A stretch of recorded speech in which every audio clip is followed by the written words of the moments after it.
Crime in the United States is escalating. The other day, our terrific guest, Jennifer Coffindaffer, posted on her X, that's her Twitter account, a tweet, and it showed up on my feed, and it's bothering me to the point where I couldn't sleep that night. And it was one teen beating another teen, both girls, pounding her head into the pavement. And it really has given me nightmares, and I can't stop thinking about it. And how did we get here? And why such anger and hate among our young people, our teens?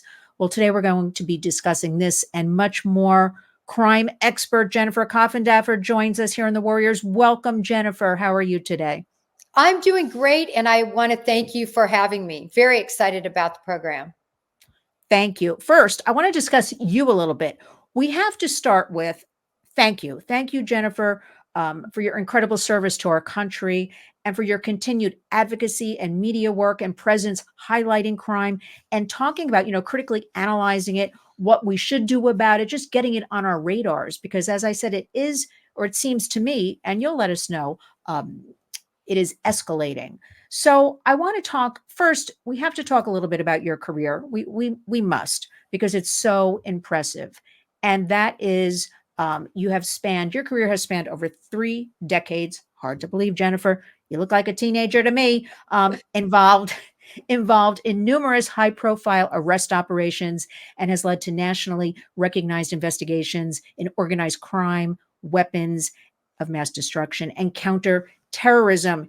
As a special agent with the Federal Bureau of Investigations, everybody, that is the FBI, you specialized in these gangs and narcotics and Title III electronic surveillance and counterintelligence.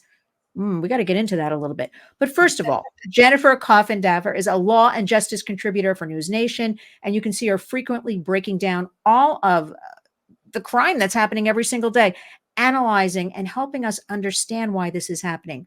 The best place, and I'm so excited about this to share with you, Jennifer now has a new podcast. It's called Break the Case with Jen Coffindaffer. And you can also follow her extensively. Great, I was going to say tweets, but I think, Jen, it's called X now at Coffindaffer FBI. And we're going to have all this information for everybody in the body of the video so they can follow along and read. So welcome, welcome, welcome, Jennifer. I can't wait to dig in. But first, who are you, Jen Coffindaffer? What do you want to share? Anything about yourself you want to share with us before we start?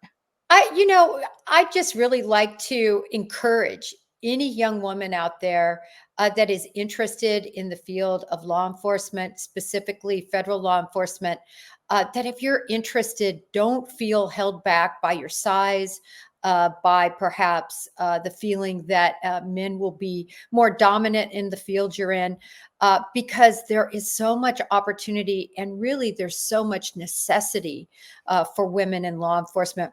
We provide a completely different perspective. There's so much that I think we can do that we do a little bit better sometimes in terms of empathizing with the individuals we interview, which helps lead to confessions. Also, just looking at it from a completely different view than our male counterparts, it makes a lot of sense.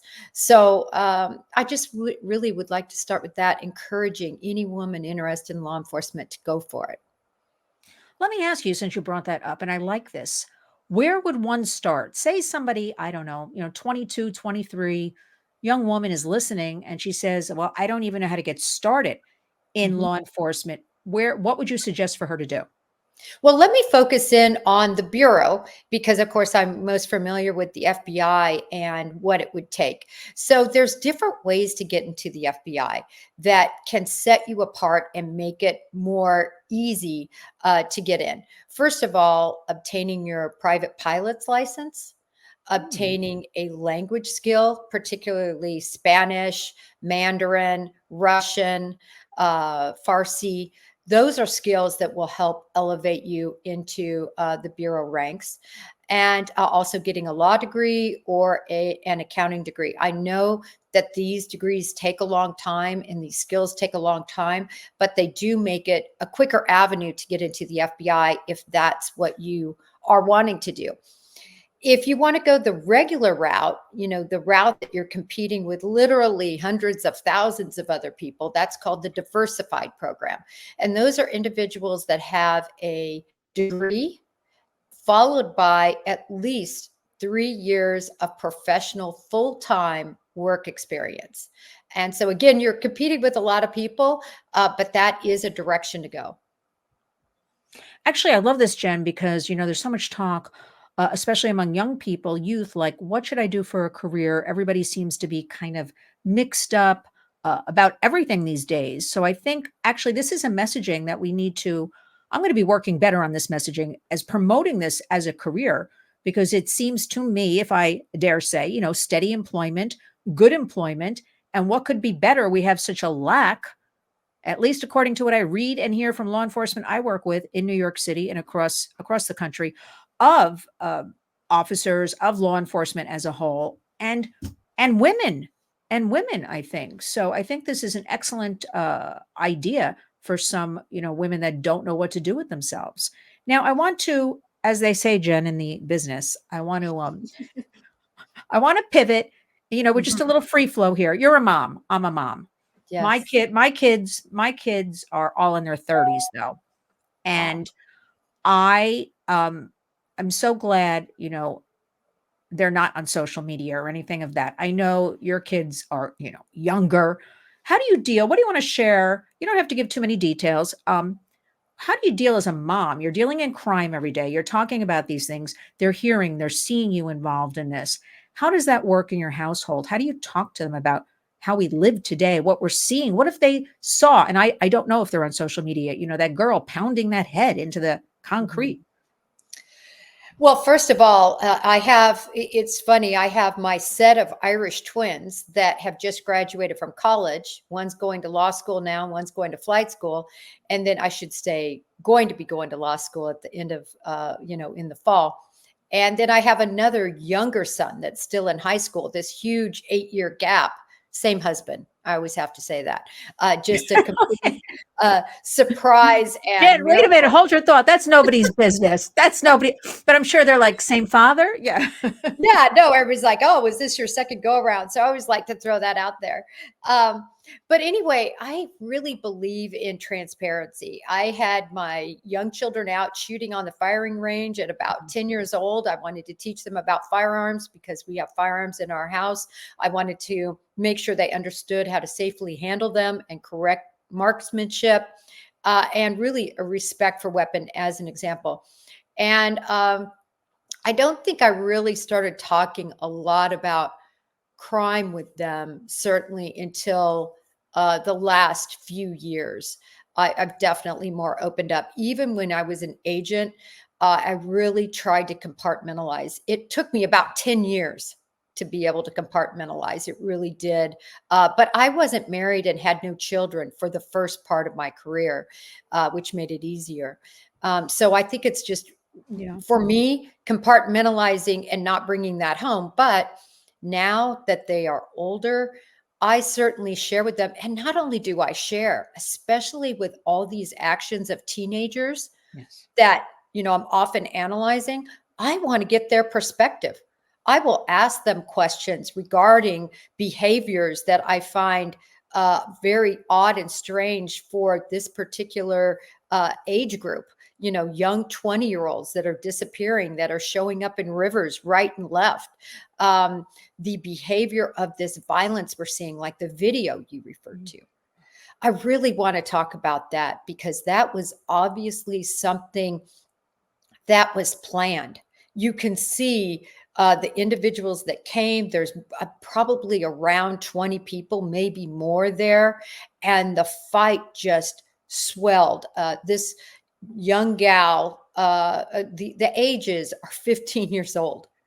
I mean, we're talking freshmen in high Yeah. school, so young. And the young gal that gets ultimately viciously assaulted, and I don't know if she'll live or not. She is a white female. She is probably 115 pounds, very thin. The other woman that was involved in the attack was black female, very, much taller, very heavy set gal. Right. And it seems as if uh, there is this pre-planned sort of, they're going to fight.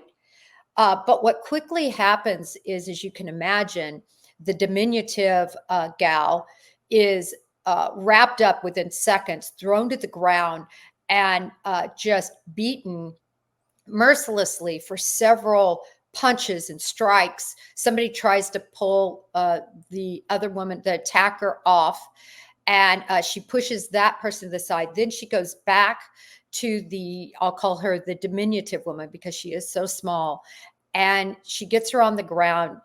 By this point, this girl is really not quite at a ragdoll stage, but certainly completely defensive, just laying there. The woman has her arm or has her legs over top of her and begins to take her head and crack her skull against the cement until obviously after the first blow, she's out.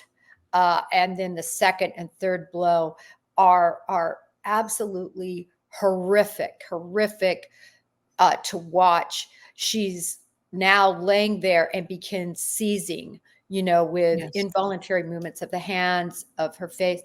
It is gut-wrenching to watch. That was my next question. I said I wanted to ask you about this. Is a case in Missouri. How did we get here, Jen? Like to this point where 15-year-olds, and then I didn't really see many trying to really step in. Obviously, it was being filmed on phones, but just slamming her head repeatedly. And the last that I read, maybe you have an update, she's in critical condition. That's the last thing I read. How do we deal with this? I mean, this to me is somebody out for killing somebody, murder. So what's your take on all of this? How do we get so hateful, young people? It's such a great question. And first, I'd like to point out that this isn't isolated. These events are happening all over the country. There was a young man that stood up for his buddy who I believe the cell phone was taken from him. He was beaten to death. Yes. And that was also caught on tape. It's and I could go on and on. The incidents just keep recurring and recurring. And so somehow life in this existence that we're living is just become not worth much. And anger and hatred have seemed to risen to the top. I think a lot of it is lack of parenting. That was the first thing I pointed out. What parents are teaching this behavior? What parents don't know where your 15-year-old child is? They're obviously all gathered at this location. So I think the lack of parental involvement in many of these people's lives are at the root, at the true heart and root, because people emulate what they see. I don't know if you had the chance to look at another tweet/X post. It was a woman who went to a school. Her son had apparently been acting up in class. I think he was super young. I want to say 9 years old, 8, 7. He was very, very young. And she went to the school and proceeded to just beat him in front of everybody. I mean, teachers were watching, people were filming, and just relentlessly not only harm him physically, emotionally, verbally. And that's what this child sees. And then people wonder, well, why is he acting out in class? Because kids emulate. And I think this girl, 15-year-old, that has possibly murdered, and it is murder, because at the point that this kind of, we're going to duke it out, becomes somebody who is completely defenseless, and you're crashing their skull to the cement, that could cause serious bodily injury and death. Everyone knows that. Certainly somebody that's 15 understands that. And so that to me should rise to the level of attempted murder at that point, if not murder, if she ends up dying. I'm glad you brought up. I used to kind of, Jen, shy away from it, the parenting thing, because we have something called parental autonomy. But when we're seeing things like this, where are these children? And I'll call teenagers children because they are. Where are they seeing all this? They're obviously seeing it at home. We also have such a rise in the familial trafficking, which I work on, of older siblings with younger siblings. They're learning all these things at home. And over 60% of those cases, their parents were trafficked. They're in these situations. So how are we going to get around? What's your opinion? I have so many questions for you, Jen, but we got to deal with this. I like to say parent up lately, because I don't know how in society these kids are traumatized for life. How are we getting them out of that? How are we getting to the parents? What needs to be done? Because true or false, do you think all of this is escalating during your, 3 decades working in crime? Or is it just because we're seeing more online? We're seeing, everybody's taking pictures. I feel like it's escalating, but what's your take on all of this? I do believe it's escalating. And I am one that truly does believe that a lot of what kids are seeing online is minimizing violence. It just is. You see it online and all these movies, whether it's movies, whether it's video games, it desensitizes children, I believe, to really this violence that they see over and over again. And then it just seems Right. to be normalized. So I do think that that is part of a contributing factor. But when it comes to the parenting, and we see it over and over again, these children that are abused, they're sexually abused, and it's pervasive. It's pervasive in our country. And I think we need to put much more money into child protection services. I think we need to do a better job and put more money into our teachers. I think we need to incentivize being good parents. I think there should be parenting classes for people who want to understand that our children having children, 15-year-olds, 16-year-olds having children, and the cycle is repeating itself. There needs to be education in this front. There needs to be programs that can help them work and yet have childcare alongside of that work. It really frustrates me that we spend so much money on other things rather than the development and welfare of our children. That is so well said. And that is what I'm worried about, Jen, because, these are our future adults, supposedly our future leaders and workers in America. And it just seems like overall, we don't even have enough time to go into, the youth mental health crisis, the fentanyl. We can go into borders, not to even get political, but just so much is happening. And it seems like so much money is spent on everything else, not our own kids and families, the backbone of America. Right before we started this, I was sent an article about organized crime rings, pilfering across the United States. And I'm just throwing this in at you.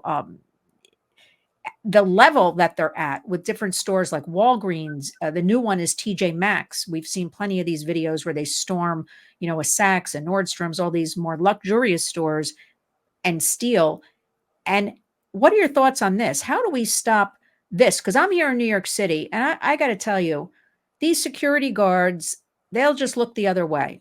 And who could blame them when we had one recently from a CVS arrested who defended, the store? The person was shoplifting with a whole sack of stuff, and it was a brawl. He ended up dying, unfortunately, this criminal, but they put the, CVS security guard in jail. And we also have the story of, I'm sure you're familiar with Daniel Penny, the ex-Marine who took care of people who were petrified on the subway. And now he is facing manslaughter charges. Yet everybody on the subway train was applauding him. They were in fear. So people don't want to step up. They don't want to help. So we've got all this organized crime. How are we going to really get at these rings that seem not only national, kind of international now? Well, certainly the rings that have to do with theft that are going into these stores, breaking in, just pilfering, stealing everything at will. It's a very difficult situation, but I actually posed this before, and I hate to say we could be at a situation where it becomes like a drive-through. Everything's locked. You drive through, you say, I need my Q-tips, I need my hairspray, and I need my toothpaste. And then a clerk comes and gets it and hands it through the window. I could see things changing like that. Because at this point, particularly in the high crime areas, something's got to be done because the security guards aren't safe. And certainly the people behind the cash registers are not trained, nor should they have to take on Right. and confront these criminals. What do you think about televised in the courtrooms? when trials are, televised? You think it's good? Do you think it's bad? What are your thoughts on this? Wow, this is a great question because I've been pretty steadfast on my opinion with this. I really don't like cameras in the courtroom. It sounds odd from somebody who's in the media, but I want to call your attention to the trial of Armstrong. I don't know if you remember this, but she killed Mo Wilson, who was, they were in a love triangle. Mo Wilson was a professional bike cyclist who was one of the best in her business. She was actually quite a celebrity. And she went to her home and ended up shooting and killing her. And then you might remember she went on the run. She had plastic surgery done, changed her nose. Then she was apprehended and stood trial. Well, I loved how that trial was held. It was in Texas. And the judge said, listen, you can listen to the opening statement, closing statement, and we're going to, I believe they televised the verdict. Other than that, nothing else was televised. And this was a very sensational type situation. I mean, she actually broke out when she was incarcerated before trial, and there were these officers that tried to chase her down and fell down. It looked like a scene right out of, a comedy. But anyway, it was very much in social media.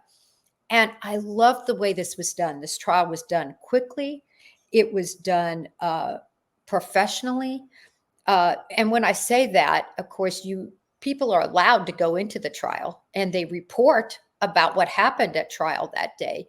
And it went so smoothly without all of the gymnastics of sensationalism that is occurring already in such high profile cases as Delphi, as Koberger, as Karen Reed. I mean, these are cases that the defense attorneys are just using as fodder for, all of this sensationalism to me in the media.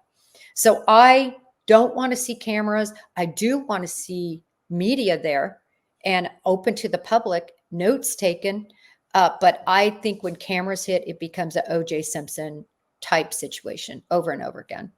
You just stole my words. I was going to say, it's the grandstanding, the O.J. Simpson type of celebrity-driven thing. I agree. I was going to ask about you because when we first met at some point last year, and we talked, on air, my program, State of the Nation, we talked about, this University of Idaho, and now this. What is this? A year from now, more than a year, this trial is coming back. Is there anything? What's going on with that? Why so far away for all of this? Well, Idaho has still not been scheduled. I don't think it will be. I think they may try to schedule it sometime in, they're discussing 2025. I think it'll go into 26. It could go into 27. It's going to be a long time from now. And the reason for that is the defense is going to continue to stall. There is a lot of evidence for them to go through, terabytes of evidence, but we know that most of that evidence has to do with videos. Still, they'll want to review all this video surveillance that has been acquired, even if it's irrelevant really to the case. They're going to want to look at it.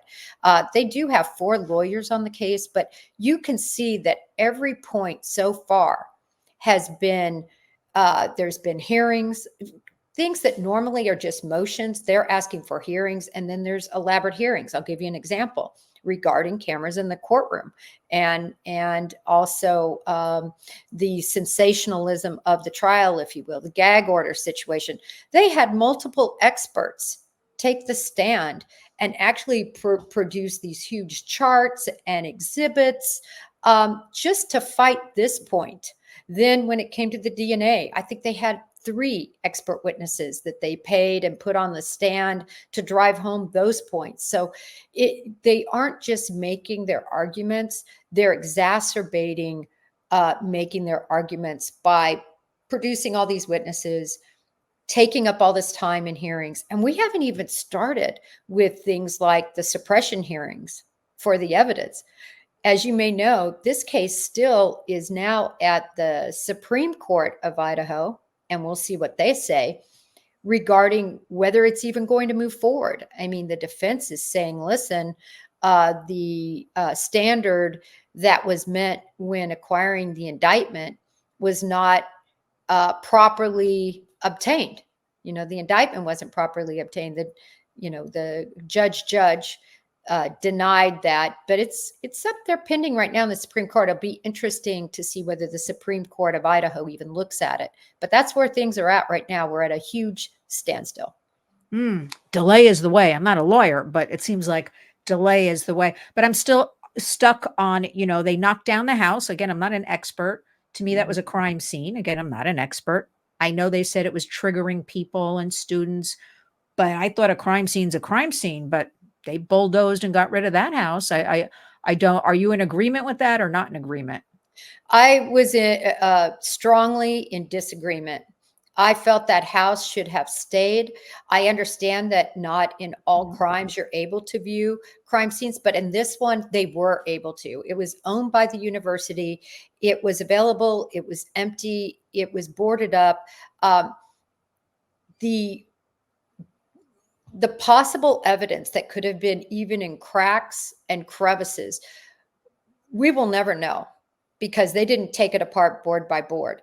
Secondly, just a jury having the opportunity to go in and get the spatial awareness of exactly what it would have felt like to be Dylan Mortensen peeping out that door, or what it would have been like for Brian Koberger to sneak up and down stairs, the proximity.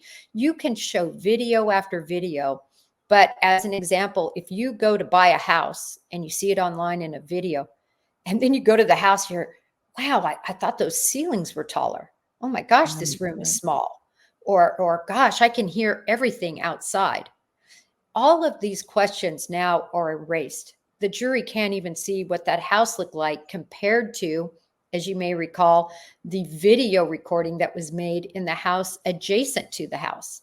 To me, that could come into question, how clear that video was, and the sound, was that at all tampered with, all these things. But if they were there to hear, oh, inside I can hear what's going on out there, and inside I can hear noise outside. It's a shame to me that they made that decision. It's mind-boggling. Let's jump into, you started the podcast, Break the Case. I am so proud of you because I think we as women have to own our content and we have to speak out, and that's part of what we have to do. I think it's a new kind of media environment.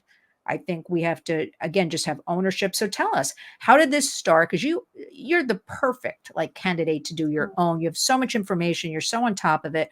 Your career, you're actually, in my opinion, the real expert, as opposed to, there's a lot of people floating around that I would say they're not experts. They may just be jumping on headlines and, kind of cashing in on that, and clicks and monetizing, whatever they're doing. We'll leave that for a second, but you are the expert. So we do want to hear more from you.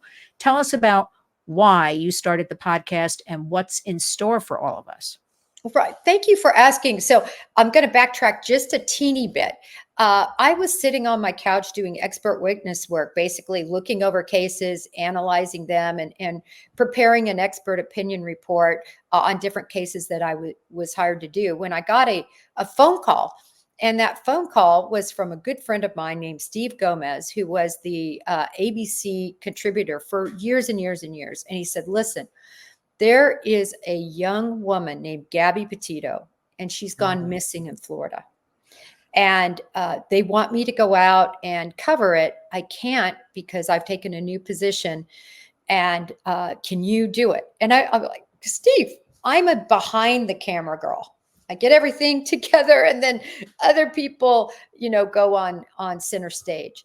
And he said, just go down. It's a very interesting, compelling case. And I think you'll like being in the heart of these cases and what's happening, because of course I was retired by then. I went ahead and went down, met Brian Inton, who some people might know is a News Nation correspondent. We hit it off fabulously, and both just tracked that case from inception to conclusion together in a reporting environment. So that's how I even got started, sort of, as you might say, in front of the camera.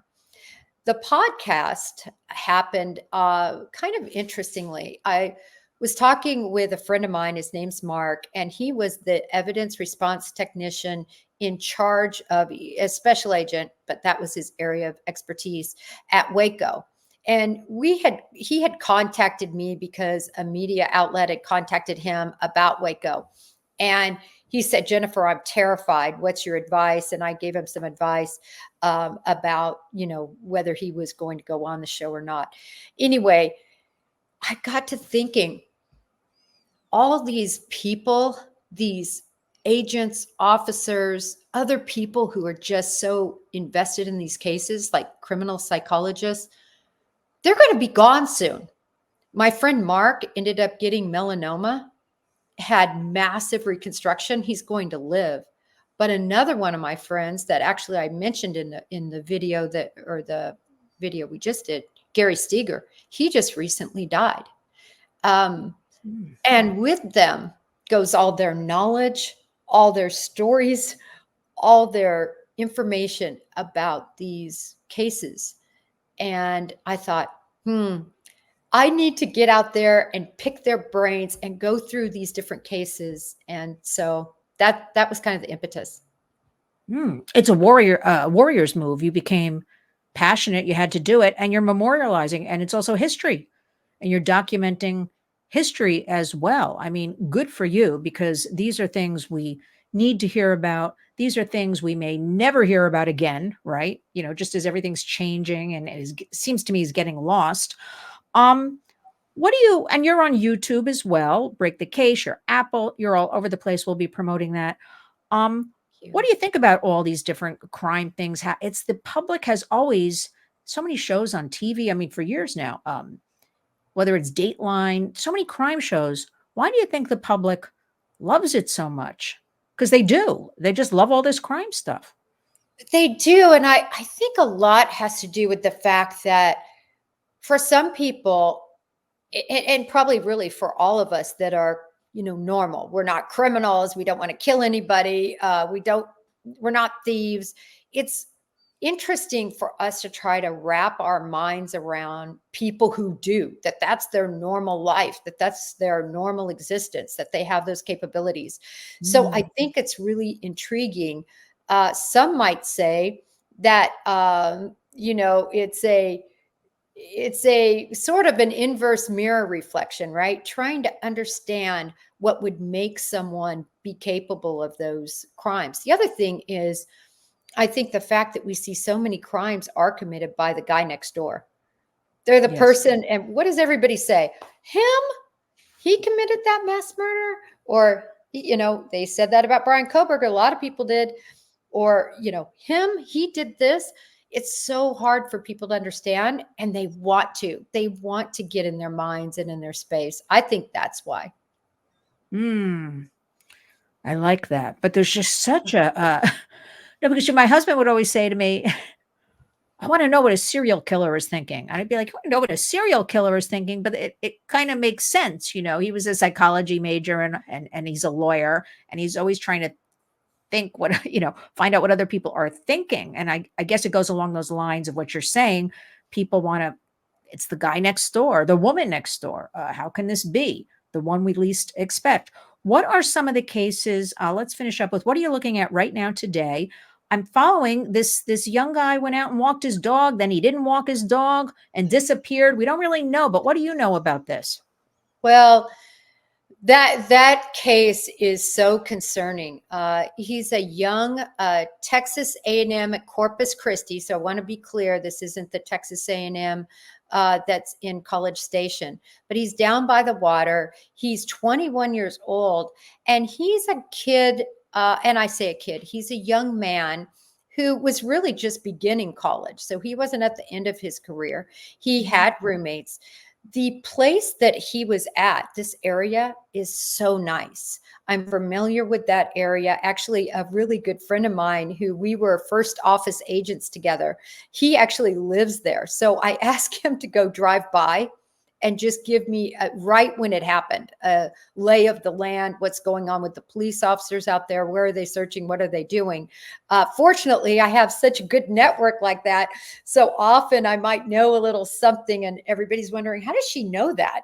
And it's because I probably have reached out to somebody and asked them to do a drive-by or give me some information about what's happening. But anyway, this young kid or young man, for some reason, on a Sunday night, now this isn't a Friday or even a Thursday, a Saturday, out with his buddies, right? So he's up. For some reason at 2:15 in the morning, he's awake. Initially, we were told he walked his dog, but then there's a claim by a private investigator that no, he really let the dog out. The dog then comes back at 2:45. He lets the dog in. Then he leaves with nothing more than his cell phone. He doesn't take his car. He doesn't take his car keys. He doesn't take his wallet, and he doesn't take his shoes. To me, that's one of the biggest clues as an investigator. Both the time of the early morning hours on a Monday, the fact that he spoke with his father on Sunday night and talked about, yeah, I've got classes in the morning, then I'm going fishing in the afternoon. This was a big fisherman type kid, lived on the water. Good looking kid. And he leaves. And so when I track that, just again, from investigative experience, what I see is somebody that likely went outside, thought he would be back in quickly to meet somebody. And I think he did. I think he met with somebody. And I think at some point, for some reason, that meeting turned completely south. They left. And that's why the dogs can't pick up the scent. That's why there's nothing that happened, there's no blood. There's no sign of a struggle. There's no clues for them, because I think he voluntarily got into a vehicle and left with somebody. And then I think from there, something has gone wrong. Wow. Especially just not putting, I'm not an expert like you, Jennifer, but not putting your shoes on. It's like almost he was going to run out to a car, pick something up, or talk to somebody for a few minutes, right? Come back in the house, something of that. Well, we'll pray for him. There's just so many stories. I feel like I don't feel it actually is. We're seeing them online of things happening on college campuses, young people, high schools.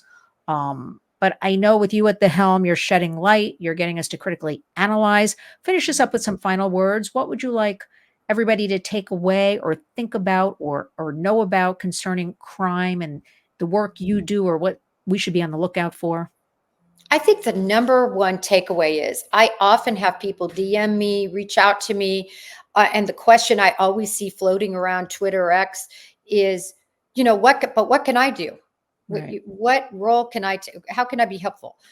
And my number one piece of advice is to advocate. And how you can advocate is on your platform. Mm-hmm. So when somebody goes missing and you find out about it, you read about it, somebody is beaten almost to death on as a school fight, somebody is murdered and there's no information as to whether the parents are involved or not. It's kind of up in the air. When you use your platform, I don't care if you have 5 people, it proliferates. Those 5 people, then if they use their platform, and then it might be a case just like the Bethunes who are driving around the Grand Tetons and see that a white van is significant. Well, guess what? They remembered from earlier that they have recorded a white van in the Grand Tetons, and that is how Gabby Petito was found. But for that, those people showing that white van, and she just happened to see something that she was watching with the white van, Gabby Petito may have never been found in the Grand Tetons. So every voice, every ounce of advocacy you have, use it. It'll only help people and shed light on these crimes that are happening and hopefully prevent and solve them. I love that, because we use a hashtag community creates change. And I love that you said, even if you have 5 followers, 10 followers, it doesn't matter. I love that you put out stories about, missing kids. We put them out as well. It's just, we want everybody to be alert, look around, give a tip. People say, what if I'm wrong? it's okay if you're wrong, but every tip counts because I've had too many people say to me, Jen, I should have done something, or I think I saw something years ago or something. So we know everybody's got to be on the lookout and be alert and protect all children and all people. Well, Jennifer Coffindaffer, break the case. I can't wait. I'm going to be digging in and looking at all those videos and sharing all of them. Again, I want to thank you for your service, your FBI, your career, what you continue to do in America. You are a wonderful wife, mother, everything. I admire you so. And thank you for speaking up and speaking out. And I'm so glad you're in front of the camera sharing with all of us. Too many people jump to conclusions with crime. So you're kind of educating everybody what to look for, what to do. And we're all about, engaging and educating and empowering. So again, everybody, you can follow on X. That is at Coffindaffer FBI. Again, I'm going to have everything spelled correctly, everybody, on this video. And do you have now, which website? Do you use a website, or you want to just, promote the podcast? I'd like to promote everything. Do you want to Yeah. use your firearms? What do you want to use? So I do have a website that's www.firearmsbeyondinternational. Right. What we mainly do is teach firearms as well as self-defense. The self-defense, we teach much more than the firearms training just because it's so much easier. I hold classes at my home. I hold classes at your home. So I travel all over the country teaching those classes. But I'm very particular. I like to do groups that have about 12 people. And I'm particular with sort of knowing where I'm going and getting myself into. Believe it or not, it's astonishing how many people threaten somebody that's in the public eye. It's just amazing. I can't imagine what people who are truly in the public eye, what they must go through every day. So now I've had to be much, much, much more careful about where I go and the classes I teach, unfortunately. I'm glad you brought that up also. Again, we're going to have all this in the body of the video. Please stay safe.